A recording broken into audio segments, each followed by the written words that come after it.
Leitura do livro Sapiens, de Yuval Noah Harari, Clio cega. Não podemos explicar as escolhas que a história faz. Nós podemos dizer algo muito importante sobre elas. As escolhas da história não são feitas em prol dos humanos. Não há prova alguma de que o bem-estar humano inevitavelmente se aprimora com o desenrolar da história. Não há prova alguma de que as culturas mais benéficas para os humanos devem, inexoravelmente, prosperar e se disseminar, enquanto as menos benéficas desaparecem. Não há prova alguma de que o cristianismo tenha sido uma escolha melhor do que o maniqueísmo, ou que o Império Árabe tenha sido mais benéfico do que os persas sassânidas. Não há provas de que a história atua em prol dos humanos, porque nos falta uma escala objetiva para medir tais benefícios.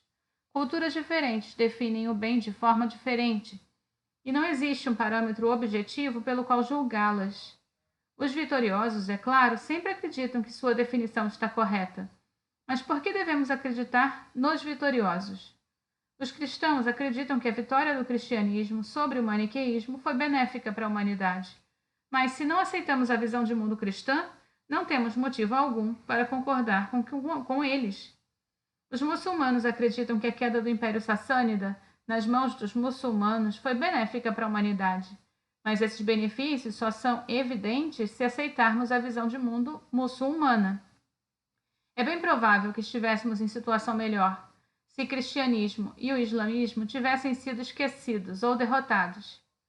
Um número cada vez maior de estudiosos vê as culturas como tipo de infecção ou parasita mental, sendo os humanos seus hospedeiros involuntários. Os parasitas orgânicos, como vírus, vivem dentro do corpo de seu hospedeiro. Eles se multiplicam e se espalham de um hospedeiro para o outro, alimentando-se deles, enfraquecendo-os e às vezes até os matando. Contanto que os hospedeiros vivam bastante para transmitir o parasita, este pouco se importa com a condição em que seu hospedeiro se encontra. Da mesma forma, as ideias culturais vivem dentro da mente dos humanos. Elas se multiplicam e se disseminam de um hospedeiro a outro, às vezes enfraquecendo os hospedeiros e até mesmo os matando. Uma ideia cultural, tal como a crença no paraíso cristão, nos céus ou no paraíso comunista aqui na Terra, pode forçar um ser humano a dedicar sua vida a espalhá-la, às vezes tendo a morte como preço. O humano morre, mas a ideia se espalha. Segundo essa abordagem, as culturas não são conspirações de algumas pessoas para tirar vantagem das outras, como os marxistas tendem a pensar. Ao contrário, as culturas são parasitas mentais, que surgem acidentalmente e depois tiram vantagem de todas as pessoas infectadas por elas. Essa abordagem às vezes é chamada de memética. Ela supõe que, assim como a evolução orgânica é baseada na replicação de unidades de informação orgânica chamadas genes, a evolução cultural é baseada na replicação de unidades de informação cultural, chamada memes. Culturas bem-sucedidas são aquelas que sobressaem no reproduzir seus memes, independentemente dos custos e benefícios aos hospedeiros humanos. A maioria dos estudiosos da área de humanidades desdenha da memética, encarando-a como uma tentativa amadora de explicar processos culturais com analogias biológicas tacanhas. Mas muitos desses estudiosos aceitam seu irmão gêmeo, o pós-modernismo. Os pensadores pós-modernistas falam de discursos em vez de memes, como os blocos construtores da cultura. Porém, eles também veem a cultura como algo que se propaga sozinho, com pouca consideração pelo bem da humanidade. Por exemplo, os pensadores pós-modernistas descrevem o nacionalismo como uma praga mortal, que se espalhou pelo mundo nos séculos XIX e XX, originando guerras, opressão, ódio e genocídio. Assim que as pessoas de um país eram infectadas por ele, os habitantes de países vizinhos também tinham propensão a pegar esse vírus. O vírus nacionalista se apresentou como benéfico aos seres humanos, embora tenha beneficiado apenas a si mesmo. Argumentos similares são comuns nas ciências sociais, sob a égide da teoria dos jogos. A teoria dos jogos explica como, em sistemas com vários jogadores, visões e padrões de comportamento que prejudicam todos os jogadores ainda conseguem se arraigar e se disseminar. As corridas armamentistas são um exemplo famoso.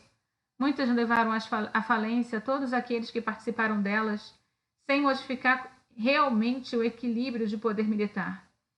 Quando o Paquistão compra aviões modernos, a Índia responde na mesma moeda.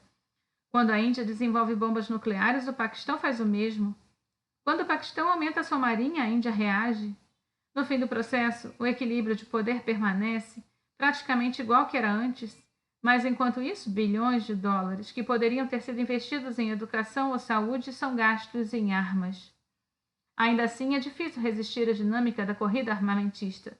Corridas armamentistas são um padrão de comportamento que se espalha como um vírus de um país para o outro, prejudicando a todos, mas beneficiando a si mesmo, segundo os critérios evolutivos de sobrevivência e reprodução. Tenha em mente que a corrida armamentista, ainda como os genes, não tem consciência. Ela não procura sobreviver e se reproduzir conscientemente. Sua disseminação é o resultado involuntário de uma poderosa dinâmica. Independentemente do nome, teoria dos jogos, pós-modernismo ou memética, a dinâmica da história não está voltada para o aprimoramento do bem-estar humano.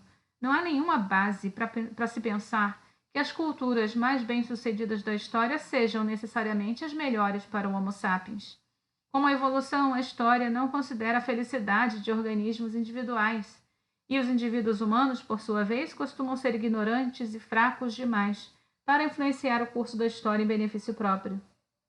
A história progride de uma bifurcação a outra, escolhendo por razões misteriosas seguir primeiro esse caminho, depois outro. Por volta de 1500, a história fez sua escolha mais importante, modificando não só o destino da humanidade, como também provavelmente o destino de toda a vida na Terra.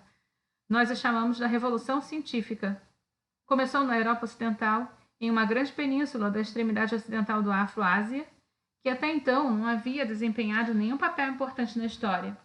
Por que a Revolução Científica começou bem ali, e não na China ou na Índia? Por que começou em meados do segundo milênio da era cristã e não 2 séculos antes? Ou 3 séculos depois? Não sabemos. Os estudiosos propuseram dezenas de teorias, mas nenhuma delas é muito convincente. A história tem um horizonte muito amplo de possibilidades e muitas delas nunca se concretizam. É concebível imaginar a história seguindo por gerações e mais gerações sem passar pela Revolução Científica, assim como é igualmente concebível imaginar a história sem o cristianismo, sem o Império Romano ou sem as moedas de ouro.